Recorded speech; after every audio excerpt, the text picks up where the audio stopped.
ప్రదోష వ్రతాన్ని ఆచరిస్తే పాపాలు క్షయమవుతాయని చెబుతోంది ధర్మశాస్త్రం. అది ఎలా సాధ్యం తెలుసుకుందాం నేటి మహర్షి టాక్స్ లో. ఒక్క ప్రదోష వ్రతంతో మన కర్మలన్నీ క్షయమవుతాయని మన ధర్మశాస్త్రం చెబుతోంది. ప్రదోష వ్రతాన్ని ఆచరిస్తే పూర్వజన్మలోని పాపాలన్నీ కరిగిపోతాయట. పూర్వజన్మలోని పాపాలు అంటే మనకు గుర్తులేని తప్పులు.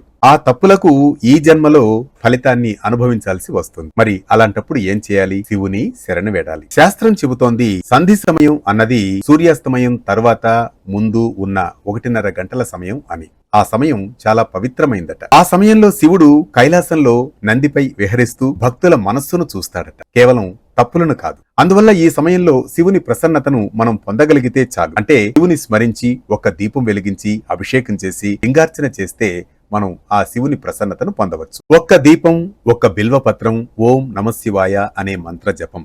దీని ద్వారా మన మనసులోని అహంకారం కరిగిపోయి పాపాలు క్షయమవుతాయి, శివుని అనుగ్రహాన్ని పొందవచ్చు. ఇంకా సూక్ష్మంగా ఈ అంశాన్ని పరిశీలించినట్లయితే శివుడు భక్తుల్ని శిక్షించడు, కేవలం శుద్ధి చేస్తాడు. అందుకే ప్రదోష వ్రతాన్ని ఆచరించిన వారు కర్మలను కరిగించుకోవచ్చనని మన ధర్మశాస్త్రం చెబుతోంది. మరి ఇలాంటి మరిన్ని అంశాల కోసం నిన్నటి మేధస్సు నేటి ప్రేరణగా కొనసాగే మహర్షి టాక్స్ ను సబ్స్క్రైబ్ చేసుకోండి. పండుగే కాదు, రోజువారీ విశిష్టత కూడా మిస్ అవుతున్నారా? మన సంప్రదాయం మీ చేతుల్లో. ఇప్పుడే డౌన్లోడ్ చేసుకోండి వేటు న్యూస్.